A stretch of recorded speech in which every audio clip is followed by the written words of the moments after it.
Okay, this video is all about how to get around a receptionist. Now, the reason I did that is because, in my opinion, trying to get around one doesn't necessarily work. So I'm going to give you some examples of things that I know other people use, but in my experience, it's that step too far, it's too dishonest, and I'm not necessarily comfortable with. So I'm going to give you 5 facts of things that other people do, and then 5 things that I do, okay? To give you an idea. So traditional, old school methods would say just ask for somebody in accounts or HR, because you'll always get put through. And then once you're into those departments, then pretend you've got through to the wrong line and ask them to put you through. Dialing, if you've already got somebody's direct dial, just changing the last couple of digits and dialing that. I have used that myself sometimes in the past. It has worked. Also, challenging the receptionist. I actually worked as a receptionist whilst I was at university, and some people challenged me and were like, well, when's he going to be in? He'll be in 40 minutes. Great, I'll stay on the line. I'm like, what? You know. So don't be aggressive in your approach. I don't think it works. So, having worked as a receptionist, we have the power to do one simple thing.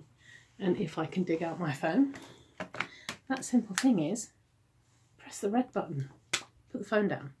Okay, so don't try and see these receptionists as somebody to get past. And the other thing that I've heard that a lot of people do is they pretend that it's a personal call.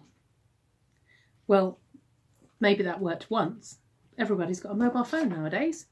So doing that isn't necessarily going to work, because if you've got anything personal, you'd give them your personal mobile number, surely. So just bear that in mind. So here are some of the things that I do. Now, as I say, I worked extensively as a receptionist, had some PA duties as part of that role.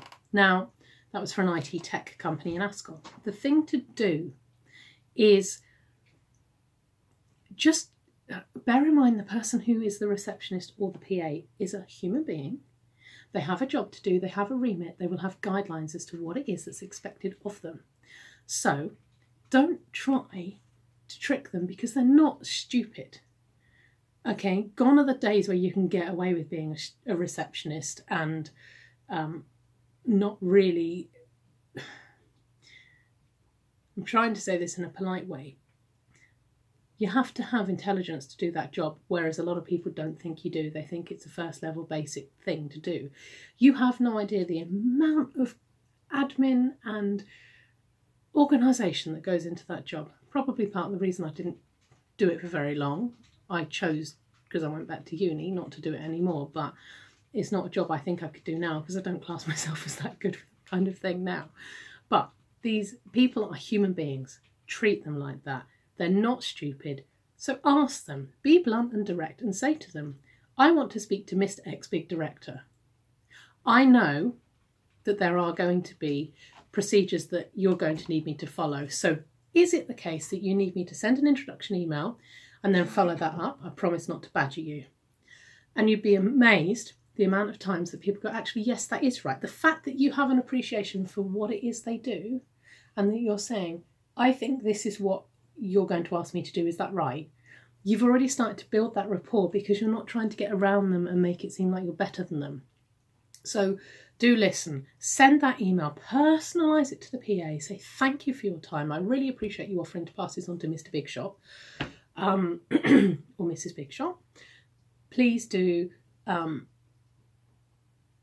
get in touch if you've got any queries. Here's my details. I'll give you a call in a couple of weeks. When you call back, do you know if he had a chance to look at it? Okay, what's the best course of action? Because sometimes realistically, you know, they will look at it. And if they're not interested, then they won't get back in touch. But do you know the amount of times that I have been liaising with PAs and then I've had an email come back that says, he would like a meeting, he would like a demo, he would like to speak to your manager. It happens more often than you would think, so it's definitely worth doing.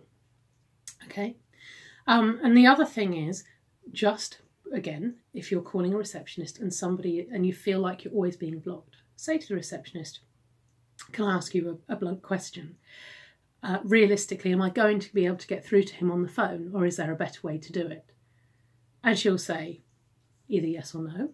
They might have a no names policy, they might have a no emails policy, but with the joys of LinkedIn, you can usually connect with somebody, and then that helps you build the relationship further. So it's got to, in your head, you've got to be prepared to have a more well-rounded approach. And you see, this is why nowadays the whole thing of making 100 calls a day just doesn't work, and it's not going to happen, is because unless you're using an auto dialer and you tend to be calling people where you've got direct dials, you have to spend a little bit of time with receptionists trying to get from them what you need.